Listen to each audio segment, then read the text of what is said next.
Indonesia bukan hanya dikenal karena keindahan alamnya. Negeri ini juga memiliki ribuan budaya, bahasa, adat istiadat, dan tradisi yang menjadi identitas bangsa. Namun, di tengah perkembangan zaman yang begitu cepat, pernahkah kita bertanya, apakah semua warisan itu akan tetap hidup di masa depan, atau justru perlahan terlupakan oleh generasi kita?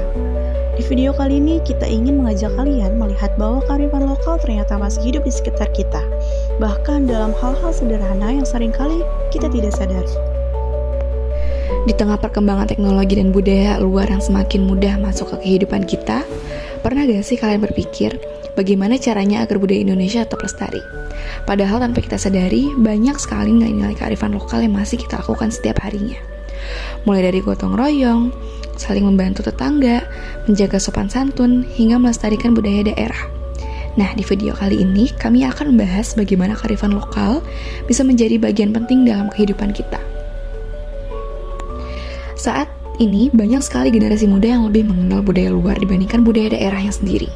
Tidak sedikit yang mulai melupakan tradisi, adat istiadat, bahkan nilai-nilai kebersamaan yang sejak dulu menjadi ciri khas masyarakat Indonesia.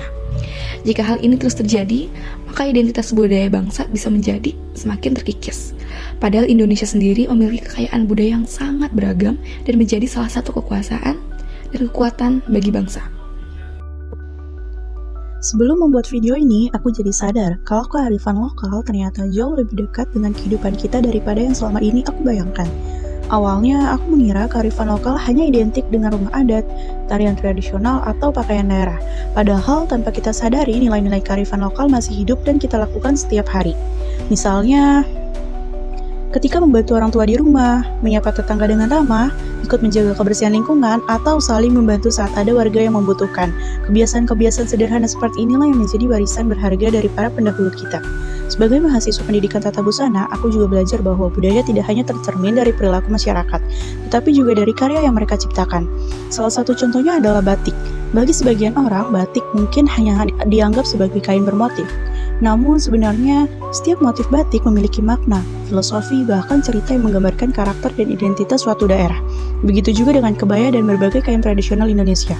Setiap daerah memiliki ciri khas yang berbeda, dan justru keberagaman itulah yang membuat Indonesia begitu kaya akan budaya. Sebagai generasi muda, sudah seharusnya kita merasa bangga dan ikut melestarikan warisan tersebut. Tidak harus dengan cara yang besar, memakai batik pada momen tertentu misalnya, mencintai produk lokal, atau memperkenalkan budaya Indonesia melalui media sosial pun sudah menjadi salah satu bentuk pelestarian budaya. Nilai-nilai tersebut juga sejalan dengan ajaran agama Islam. Allah Subhanahu wa Ta'ala berfirman dalam surah Al-Hujurat ayat 13, yang berbunyi, "Wahai manusia, sesungguhnya kami telah menciptakan kamu dari seorang laki-laki dan seorang perempuan. Kemudian kami menjadikan kamu berbangsa-bangsa dan bersuku-suku agar kamu saling mengenal." Ayat ini mengajarkan bahwa keberagaman adalah kehendak Allah Subhanahu wa Ta'ala. Perbedaan bukan untuk dipermasalahkan, melainkan menjadi kesempatan untuk saling mengenal, menghargai, dan hidup berdampingan dengan damai. Rasulullah SAW juga bersabda, "Sebaik-baiknya manusia adalah yang paling bermanfaat bagi manusia lainnya." Hadis riwayat Ahmad. Hadis ini mengingatkan kita bahwa menjadi manusia yang baik bukan hanya tentang hubungan dengan Allah Subhanahu wa Ta'ala, tetapi juga bagaimana kita memberikan manfaat bagi orang lain. Dari video ini, kita belajar bahwa melestarikan budaya ternyata tidak sesulit yang dibayangkan. Kita tidak harus menjadi budayawan atau tokoh masyarakat untuk ikut menjaga warisan bangsa. Semuanya bisa dimulai dari diri sendiri dan dari hal-hal sederhana. Langkah-langkah kecil seperti ini mungkin terlihat sederhana, tetapi jika dilakukan bersama-sama akan menjadi kekuatan besar untuk menjaga budaya Indonesia tetap hidup. Di era modern ini, kita boleh mengikuti perkembangan teknologi dan mengenal budaya dari berbagai negara. Namun, jangan sampai kita melupakan budaya yang menjadi identitas bangsa kita sendiri. Karena budaya bukan hanya warisan dari masa lalu, tetapi juga titipan yang harus kita jaga untuk generasi yang akan datang. Semoga setelah menonton video ini, kita semua semakin sadar bahwa menjaga kearifan lokal adalah tanggung jawab bersama. Mari kita terus melestarikan budaya Indonesia, memperkuat persatuan, dan mengamalkan nilai-nilai moderasi beragama dalam kehidupan sehari-hari. Terima kasih sudah menonton. Wassalamualaikum warahmatullahi wabarakatuh.